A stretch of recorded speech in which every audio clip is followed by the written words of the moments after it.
So, Doomfist officially released on all versions of Overwatch this week. He just came out a few hours ago, and I've already tried a few matches with him. A really unique hero addition to the game's roster. I think that he's going to be a good character to have on your team for ranked matches. It seems like people are just starting to figure out how to use him properly. I like most of his attacks. Not really a big fan of his ultimate though.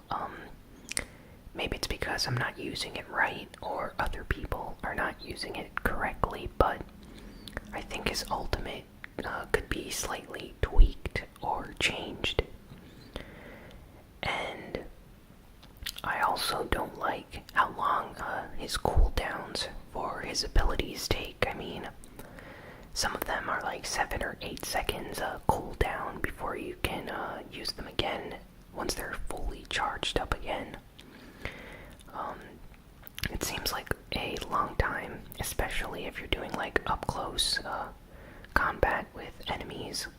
I noticed that many times I needed to use my abilities and they already were completely depleted, so I had to go and wait for them to charge up again, so that's kind of annoying. But other than that, I'm really enjoying Doomfist, and I think he's a great addition to Overwatch. There's also a special 6v6 quick play mode. That's just basically a 6 versus 6 player Doomfist free-for-all type match. I mean, your entire team is Doomfist, and the same goes for the enemy team. So that's a fun way to just try out the character if you're having a hard time using him in the quick play mode. So next up, Destiny 2. Destiny 2 is just wrapping up the open beta that took place this week. Players were able to join this beta and try out the game before the official launch. And I'm going to be honest here. It seems like there are mixed opinions on Destiny 2 right now. I've seen online there are some people complaining about how the game is very similar to Destiny. Not many things were changed. A lot of the mechanics are exactly the same. The game feels the same, plays the same, even looks the same. So it seems like a lot of people are a little bit confused and angry at why this has to be a new game and not just an expansion to the original Destiny. But other than that, it seems like the other group of, fans and players of the Destiny series are really happy with Destiny 2. I've seen people really enthusiastic of exploring new areas, doing new content with their friends.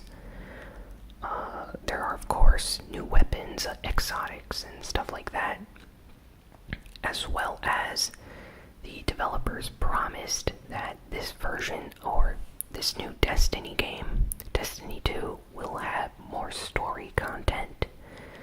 Something that lots of people said completely lacked in the original Destiny. I mean, in the original game, it did not have much story content, and you had to wait until the expansions came out to get more of that, unique experience regarding story and lore for the universe.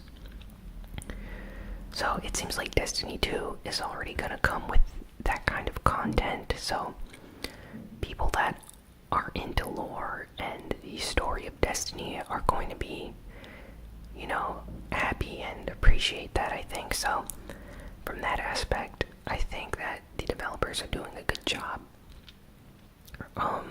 Oh, and on a side note, I noticed that there are like a number of pre-order bonuses for Destiny 2.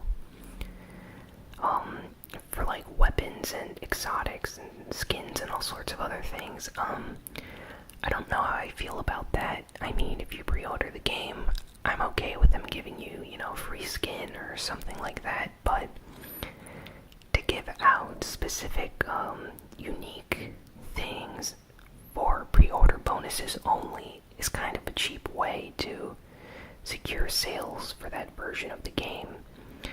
And I've seen a lot of fans online and on Twitter complaining about that, so it does kind of bother me. It seems like a strange, business decision, but I understand why they're doing it because it does garner more sales from the fan base, so more people are probably going to pre-order the game if it gets them a special, bonus weapon or item or something they want. Next, Splatoon 2. Yes, Splatoon 2 has officially released this past week. Reviews have been extremely positive. Fans are very happy with the game. I've been watching a lot of gameplay videos and impressions reviews for the game. And it seems like the developers just jam-packed the game full of content. It's full of game modes, costumes, accessories and things you can equip. And it's just a lot of fun. I also like how they promised to deliver free content going forward. So, similar to Overwatch, Nintendo is going to provide free updates to Splatoon 2. So, next month or, all months going forward for the next, year or two, the game's going to be receiving new updates for new content, weapons, maps, and all sorts of good stuff, so really happy about that. I think Nintendo made a good decision by going through with that kind of game development model where you release the game and then you continue to add to it. I really like that.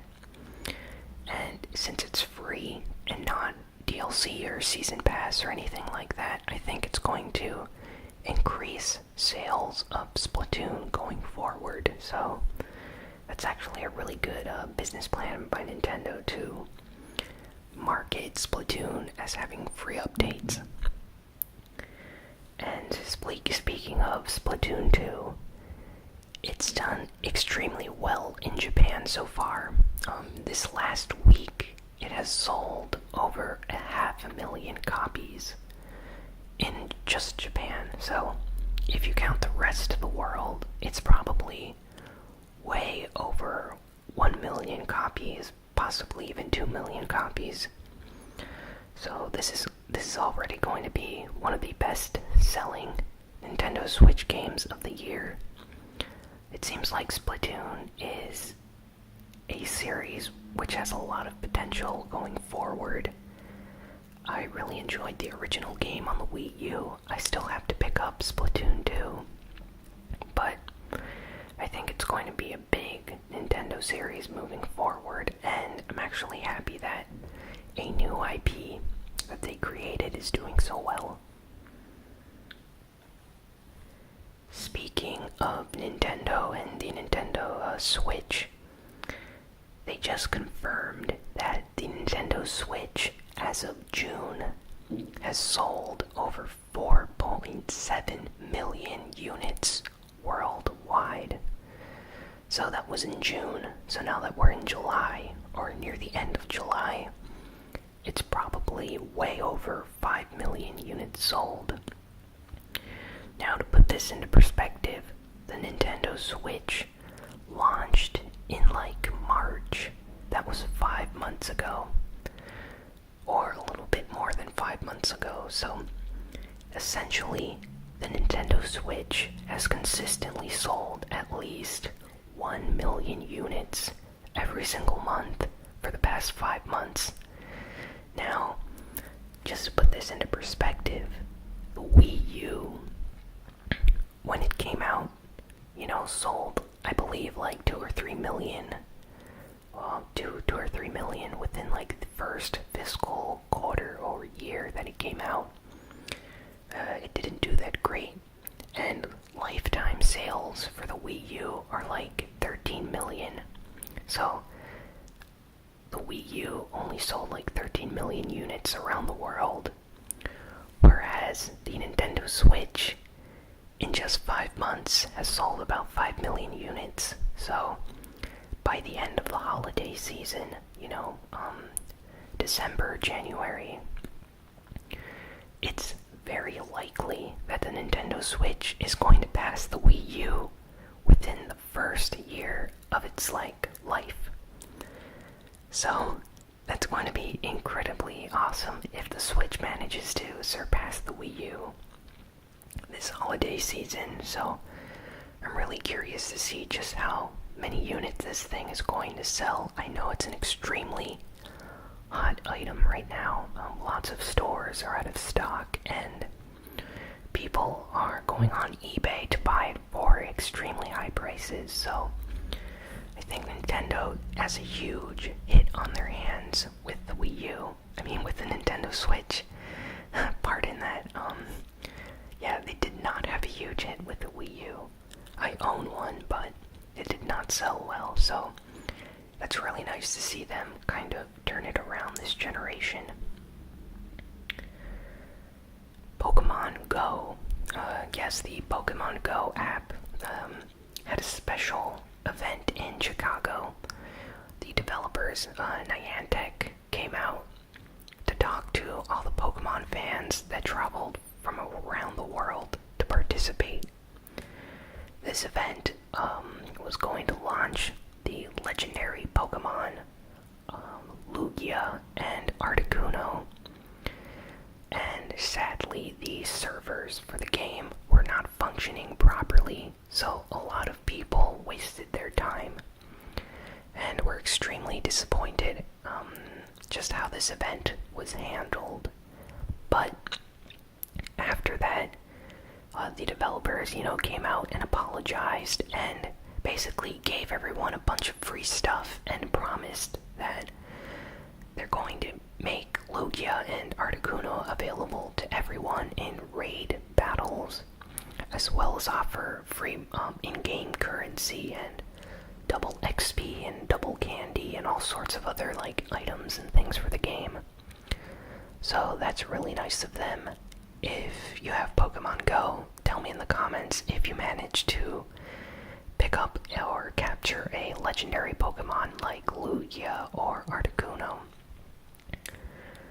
So that's really nice. I'm actually really happy that they finally released legendary Pokemon in Pokemon Go.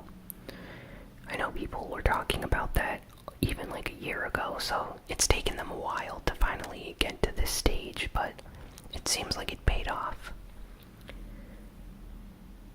Dragonball FighterZ will have its open beta sign-up period starting on August 22nd, so if you have a PlayStation 4 and you want to participate in the Dragonball FighterZ fighting game beta, I highly recommend you subscribe to either the Bandai Namco YouTube channel or follow their blog on their official website. But on August 27, they're going to have subscription or sign-up registration for anyone that wants to enter the beta. So I'm going to try to enter and see if I can join the beta.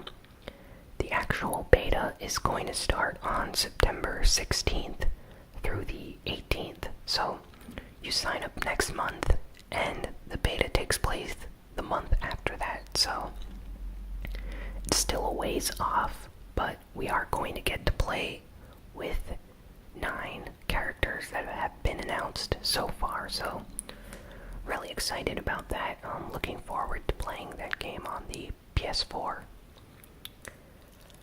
Night Trap, a game I talked about previously on this channel. A very infamous game that helped create the ratings system today, as we know, the ESRB. So Night Trap has received a new trailer, and the game is coming out on PlayStation 4 on August 15th. So we finally have an official release date. So there are going to be multiple versions of this game. The digital version is coming out on the 15th of August, and the collector's and standard physical copy of the game is going to be available exclusively through limited run games. And that version is going to be out 4 days earlier on August 11th. This is probably going to become a collector's item, so a lot of people are trying to snag copies of this before they finish pre-orders.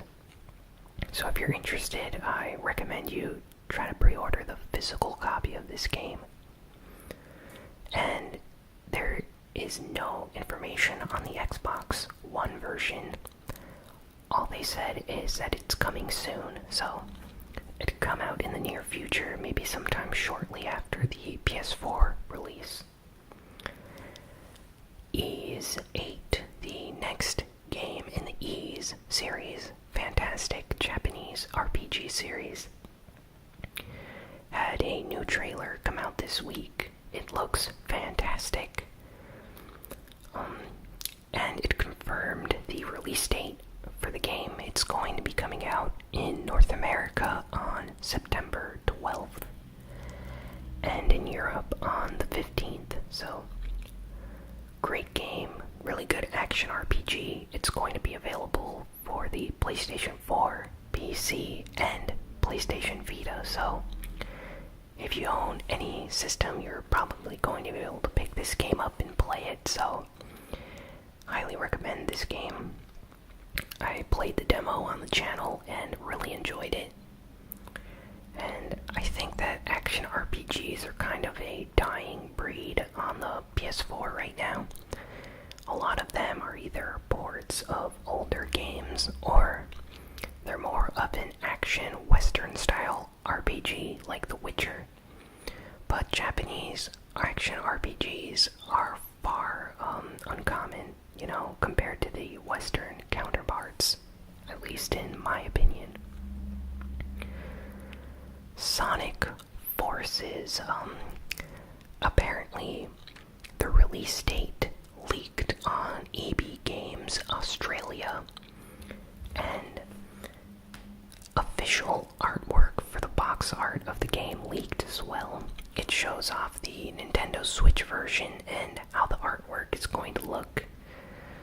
And it also gave us a release date that could be false or could be true, but apparently the release date is November 7th for Sonic Forces. A lot of people think that this could possibly be an actual release date. Sega still needs to confirm this. I'm not sure, but yeah, the artwork looks nice. I don't know if I'll pick up the Nintendo Switch version. I'm actually leaning towards the PlayStation 4 version.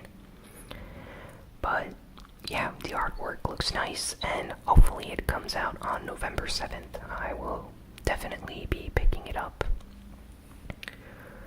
Lost Sphere, the RPG by Tokyo RPG Factory that I've talked about numerous times on the channel, is coming out on January 23rd for the Nintendo Switch, PlayStation 4, and PC. A new trailer came out showing off some more gameplay footage. Game looks great, can't wait to play it. I think the art style looks really nice, and I always look forward to RPGs on handheld systems, and I'm going to try to pick this up on launch day in January when it comes out. So yeah, definitely looking forward to that. And now on to geek news. So a lot of geek news this week. San Diego Comic-Con just finished, and during Comic-Con, they released a bunch of new trailers for some really cool movies. First up is Justice League. So they released a brand new trailer for the upcoming Justice League movie. It looks so amazing. Oh, it's just full of action scenes, and all the characters are back in this film. Batman, Wonder Woman, The Flash, Superman is probably going to show up. We have Cyborg. And they also teased a new character that has not been mentioned before. If you haven't seen the trailer, I don't want to spoil it, but they do mention another Justice League character that has not appeared in any Justice League movie, live-action film before, so if he actually shows up in this movie sometime near the end of the film, I'm going to be very happy. Can't wait to watch this movie. I think it looks awesome. Aquaman, especially in this trailer, does some extremely cool stuff. Really looks like DC is trying to make a good superhero movie following the success of Wonder Woman. And Steven Spielberg released a trailer for his new movie, Ready Player One. Now, Ready Player One is a great book. I highly recommend it to all my subscribers. It's a book based on 80s nostalgia, made specifically for people that like video games and kind of like geek culture or the pop culture of the 1980s. And Steven Spielberg is making a movie based on this book, and it's about a boy that lives in a future where the entire world is a very bad place. So most of the people spend time in this place called the Oasis, and in the Oasis, it's like a virtual reality world where there's a scavenger hunt made by one of the creators of this virtual world, and at the end of the scavenger hunt, if you manage to get to the end of it, there lies an extremely important, precious prize, and all these people are trying to get it. And this book and this movie is basically about this one guy's journey to, get to the end of this scavenger hunt or quest of sorts. Really love the book, and the movie looks just as good. Really met my expectations of what the movie could be, and yeah, can't wait to watch this. It looks awesome. It actually has a lot of references to other media. In the trailer, you see the Iron Giant from the Iron Giant movie pop up. Freddy Krueger from the Nightmare on Elm Street series makes an appearance. The DeLorean from Back to the Future shows up, and there are tons and tons of other references in the trailer alone. So, I expect the movie to be jam-packed with references and, characters and books and all sorts of things from other media. So, really looking forward to that. And lastly, a new trailer for Stranger Things Season 2 came out. Now, I loved Stranger Things, and Stranger Things Season 2 trailer looks like it's going to be equally as good, if not better, than the first season. It looks really scary at times. It looks like they're going to try to do some really new things with this season, and the stakes look like they're very high. Apparently some characters return, and something's going to happen. I heard that the trailer actually spoils something from the first episode of the show, so I'm not sure if that's true or not, but yeah, looks great. I can't wait to see the cast. I'll play their respective characters again. I really like the kids in this show. I I think they're great actors, and I kind of like the setting. You know, the 1980s setting for the show kind of reminds me of like The Goonies, which is a movie that I really like. So, yeah, Stranger Things. Can't wait for that to come out. It's coming out in October, just a few days before Halloween. So, yeah, that's definitely going to be something I'm going to watch when it releases. Well, that's all for this week. I hope you enjoyed this ASMR gaming news ramble. Be sure to like, comment, share, and subscribe. Tell me in the comments if anything stood out to you, or what piece of news was your favorite this week. Follow me on Twitter at ASMR Gaming News and on VidMe at vid.me/ASMR Gaming. So, yeah, I will see you all next week. So long and farewell.